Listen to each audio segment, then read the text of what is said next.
कुछ भी हो, मैं तो इल्ज़ाम तुम्हें ही दूंगा।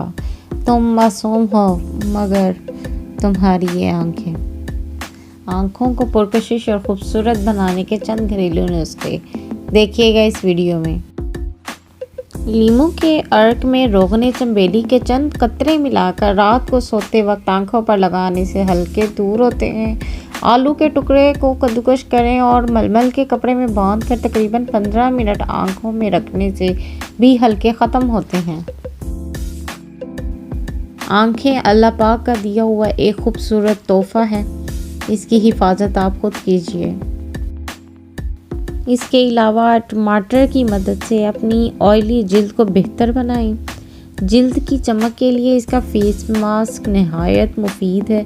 ये झुर्रियों का भी खात्मा करता है और ब्लैक हेड से भी आपका छुटकारा दिलाता है। नहायत ही आजमूदा है।